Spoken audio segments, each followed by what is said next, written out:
byla někdy v srpnu asi.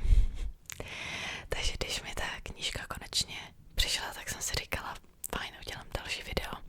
Navíc jsem od té doby byla v levných knihách, což jsem asi neměla úplně dělat. A protože jsem si tam taky koupila nějaký knížky. No už se nebudu ospravedlňovat. Prostě začneme. Takže první knížka tohle, ta, kterou jsem si předobjednávala, je z krve a popela od Jennifer L. Armentroutové. Já nemám ráda, když se přechylují zahraničním příjmením. No, tuhle knížku jsem viděla všude.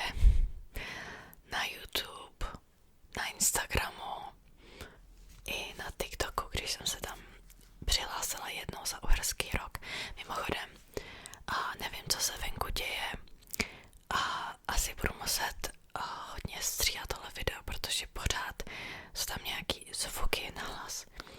Než jsem začala natáčet, všude bylo ticho. Jakmile jsem začala, prostě všichni sousedí tady se probudili a začali dělat bordel. No. Takže tohle knížku jsem viděla fakt úplně všude. A je to jedna, bych řekla, z nejpopulárnějších knížek dnešní doby, dnešního roku možná. A já se přiznám, já jsem si vůbec nechtěla přečíst, protože to jsem četla recenze, jakože je to spíš romantika než fantazie a já upřímně jsem alergická na to, když knížka se jmenuje fantazie, ve skutečnosti je to jenom romantika s trochou fantazie, což je hodně knížek pro mladší, takový ty young adult, bych řekla. Bohužel teda. A upřímně v angličtině bych si asi nikdy nepřečetla, protože přece jenom se musím hodně soustředit a trvá delší dobu mi tu knížku přečíst, když je v angličtině. Ale jakmile jsem viděla, že vyjde v češtině, tak jsem si říkala, proč ne vlastně. Překvapilo mě teda, že má 500 stran. Já nevím, proč jsem si myslela, že je ta knížka slabší. A ještě jsem se trochu naběhla, protože Albatros dělali akci, že prvních 200 lidí dostane pohlednici, což je taky další věc, která mě motivovala k tomu, abych si ji koupila. A když už jsem ji měla v košíku, tak tam bylo dárek, doprava zdarma, všechno. Pohlednici jsem ale nedostala, takže evidentně jsem nebyla mezi prvníma 200 lidma, co si ji koupili. Nevadí. Trochu vadí, ale co se dá dělat. Já zase nechci úplně jako tu knížku odsoudit, jenom protože je extrémně populární mezi lidma mladšíma, než jsem já. Dneska mi to skloňování nějak nejde, dneska je blbej den. A já vím, že třeba u některých knížek jako jsem si docela naběhla, že byly extrémně populární, mě se vůbec nelíbily. Tak uvidíme. Jsem ochotná ty knížce dát šanci přece jenom.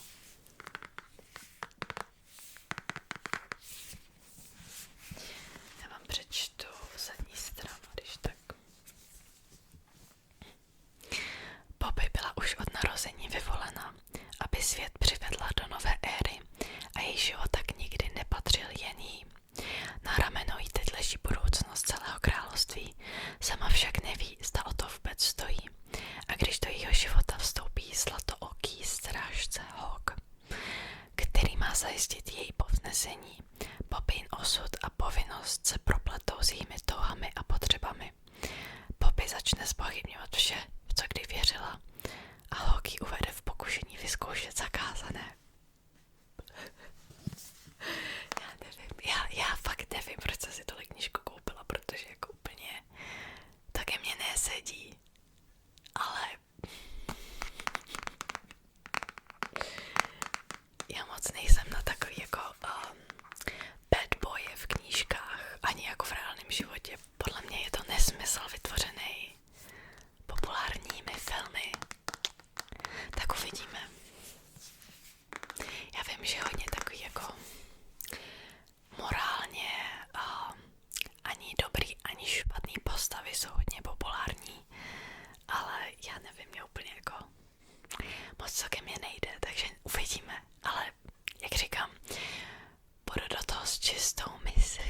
zkusím té knížce dát šanci.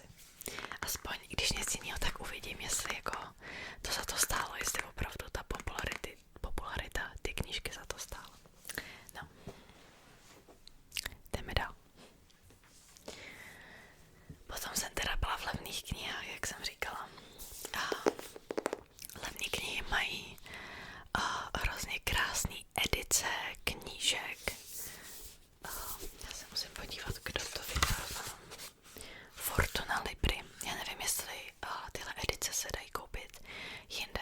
Jsou to teda klasiky, klasická díla. Já už myslím, že mám obraz Doriana Graye. Někde tamhle myslím, že je. A tak nějak poslední dobou mě hodně lákají klasiky a klasická díla.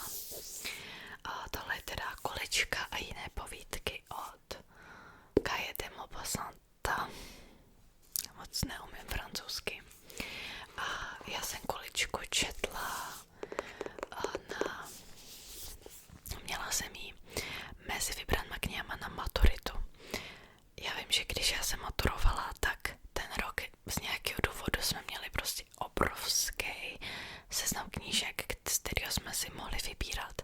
Měli jsme tam i Harryho Pottera, Pána prstenů, hodně moderních děl, možná i Hra o trůny tam byla, když jsme u toho. Teď nechci kecat, myslím, že jo. Nechci kecat, ale spousta Haruki Murakami tam taky byla. Spousta jako moderních děl, který jsem si taky vybrala. A taky mě zaujala Kulička už jenom, jak jsme o tom na hodinách literatury mluvili. Takže pokud vůbec nevíte, o čem to je, tak Kulička je prostitutka, která je trochu při těle, proto jako všichni říkají Kulička. A cestuje po Francii. A jestli si na to dobře vzpomínám, tak ji zastaví německý důstojník. Nejenom jí, teda ona nějak cestuje v kočáru spolu s dalšíma lidma. A nechce jí pustit dál po cestě, dokud mu neposkytne svoje služby. A ona vůbec nechce. A ostatní prostě k tomu přemlouvají, protože bez toho se nepohnou dál v cestě. A já nevím, jestli vám jako chci vyzradit konec, jak to dopadne.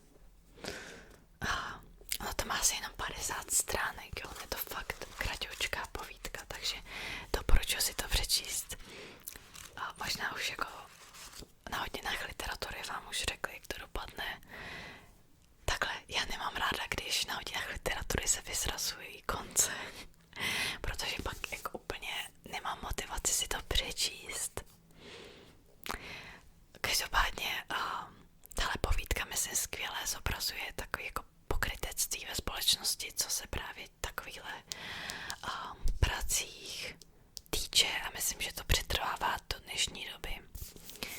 A říkám, úplně vám nemůžu říct víc, prostě přečtěte si to, má to 50 stránek, jsou tam teda i další povídky. Já tenkrát jsem to musela schánět někde na internetu, že jsem si to vytiskla, protože tahle knížka v té době vůbec jako nebyla dostupná. Je tam teda 1, 2, 3, 4, 5, 6, 7, 8, 9 povídek, z nich jako Kulička je asi nejznámější. A já od té doby, já vím, že když jsem si přečetla Kuličku, strašně se mi líbila, tak jsem si chtěla přečíst i další povídky, ale v té době prostě jsem tu knížku nemohla nikde najít. Tohle je teda nový vydání z roku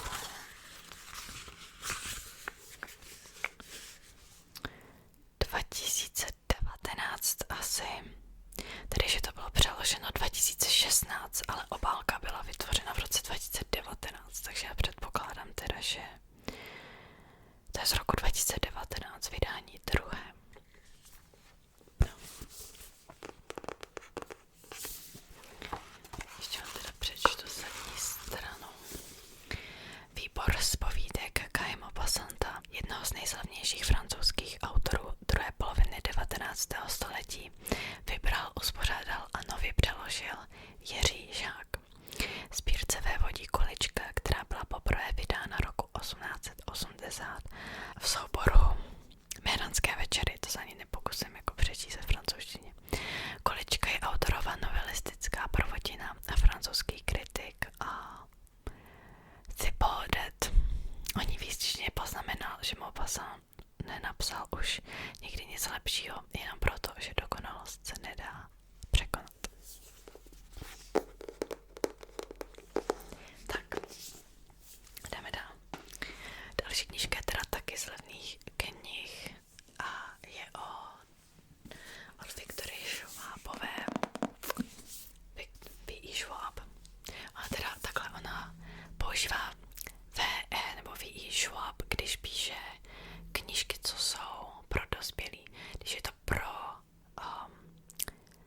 15letá jako young adult, tak používá Victoria Schwab. No to je jedno. Tohle je temný duet. Temný duet. Temný duet. A já dneska nevím, co se se mnou stalo, prostě. No. Je to teda temný.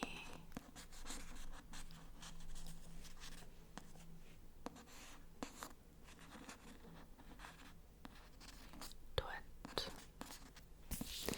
A tohle je druhá knížka. První knížka se jmenuje Divoká píseň.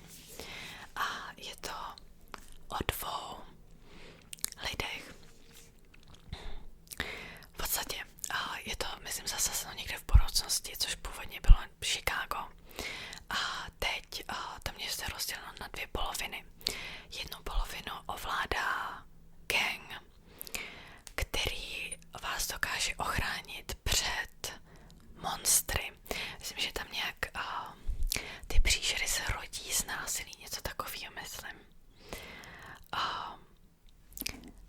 Tady já čtu tu zadní stranu, ale tady už to není vysvětleno. To bylo jenom na té první knížce. A ta druhá polovina v podstatě nemá žádnou ochranu, takže je tam mnohem nebezpečnější žít. V té první polovině panuje takový spíš jako taková diktatura, takže v podstatě musíte vyměnit nějakou svobodu za bezpečí. V té druhé polovině máte svobodu, ale zase je tam větší nebezpečí, že vás prostě napadne příšera. A právě je to o dvou lidech, kteří bydlí na těch polovinách, jeden na jedný, druhý na druhý. A já jsem ji četla, to už je strašně dávno, když jsem četla tu první knížku a nikdy jsem se nějak nedostala k druhé knížce. A je tam taky spousta hudebních metafor, je to hrozně jako hezky psaná knížka. A právě, že už je skoro vyprodaná a měli jenom v levných knihách, normálně už jsem ji nesehnala. Nevím, jak je to možný. A měli snad už jenom 4 kusy nebo co, takže proto jsem si ji koupila, dokud jako úplně se nevyprodá. A nevím, kdy se k ní dostanu, snad brzy někdy teda. No, jdeme dál. Už natáčím tak dlouho a zatím jenom jsem mluvila o 3 knížkách. Další knížka je Mowgli. To bylo nahlas. Mowgli od Rudyarda Kiplinga, který napsal právě knihy džunglí. 2 díly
obecenstvo zámku se mu zdá podivné. Není divu, hrabě s ním jedná pouze v noci, jeho obraz není vidět v zrcadle. Právník ho nikdy neviděl nic jíst ani pít. Jen náhodou se Harker zachrání před útokem Drákuly, který se rozbězní při pohledu na jeho krev, když se řízne při holení. Rozhodne se vrátit do Londýna, ale Drákula se tam zanedlouho objeví a začnou se dít podivné věci.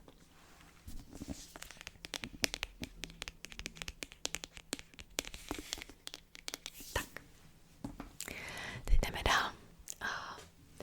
Já jsem úplně zapomněla, že tu ještě mám tuhle knížku, ona je strašně malinká. Je to Petr a Lucie. Tohle je taky klasika od Roména Rolanda. A je to tedy o dvou mladých lidech, kteří se do sebe zamilují během první světové války. Přečtu na zadní stranu. Právě letos uplynulo 100 let od konce první světové války, na jejímž konci se odehrává děj novely Petr a Lucie, která vábí čtenáře již od svého vydání. Milostný příběh dvou mladých lidí, naivního kluka pocházejícího z lepších poměrů a zkušenější dívky, která ví, co život obnáší, ale zároveň umí milovat z celého srdce, působí i po 100 letech tak živě, že by se mohl stát i dnes. Tahle knížka je fakt malinká, tohle teda z kupu edice Klasik. Už jsem o nich mluvila v předchozím knižním nákupu, takže už znova o nich nebudu mluvit. Má to teda jenom 96 stran, možná i méně.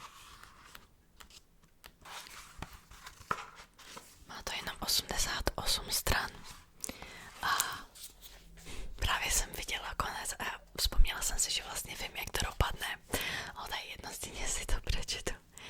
Já myslím, že i na hodinách literatury jsme se koukali na film právě inspirovan tohle novelou.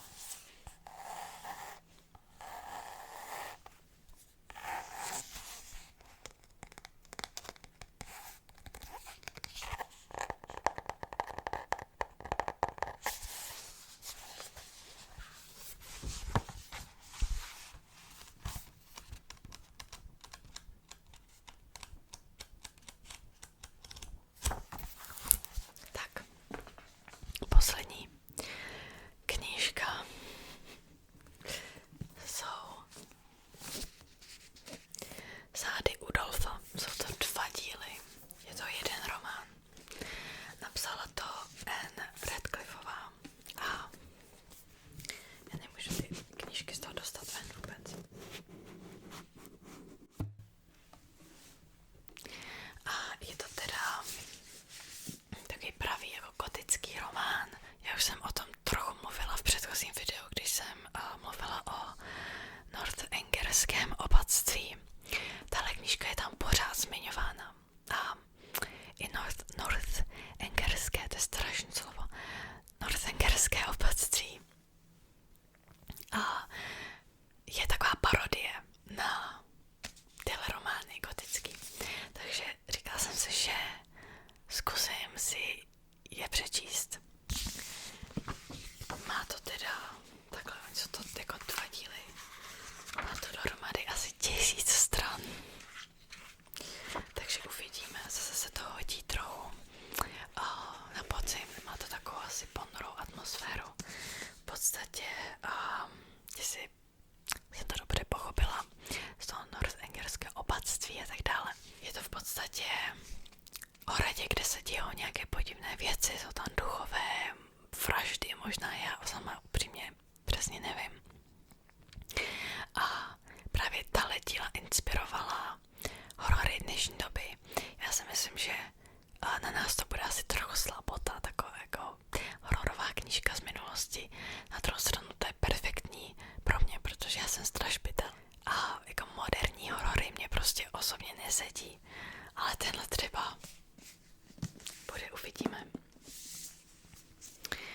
A přečtám zadní stranu. Ve slavném romantickém románu Záhady Udolfa vytvořila Anne Radcliffeová, vynikající vypravěčka, kterou obdivovala a o níž se v mnohém inspirovala Jane Austen, sestry Bronteovy, Edgar Allan Poe a mnoho dalších. Napínavý dobrodružný příběh plný dramaticky vypjatých scén, překvapivých zvratů, úkladných intrik a tajemných záhad. Jeho mladá hrdinka Emilie prožila šťastné dětství, ale v další cestě životem zakouší jinou a mnoho drsnější tvář světa a při své citlivosti čelí všem těžkým zkouškám za cenu mimořádného duševního vypětí. Tak. A to ještě pokračuje, ale myslím, že jako už chápete, o čem to je asi. Já jsem právě hrozně zvědavá na tu knížku. A jako ani mi nevadí, že to má 1000 stran.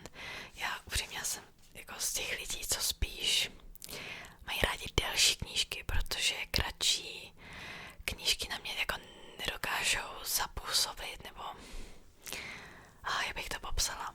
Prostě s těma postavama nestrávím tak dlouhou dobu, aby na mě zanechali nějakou stopu. Takže mě třeba osobně jako spíš sedí knížky od 400 stran a vejš.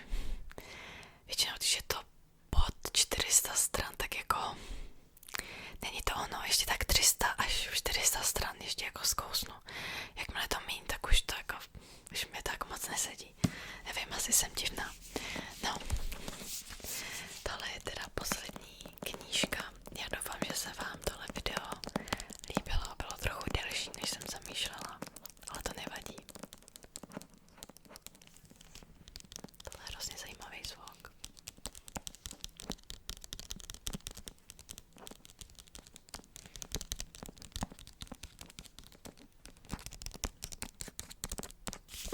Jinak tahle knížka taky nějak se nedala moc sehnat, jenom v levných knihách. Stála asi 150 korun snad jenom, fakt byla levná. Jako v levných knihách mají levné knihy, no to je překvapení. No nic, já už se s váma rozloučím. Doufám, že se vám tohle video líbilo, doufám, že už teda spíte dávno a budu se zase těšit někdy příště. Mějte se fanfárově a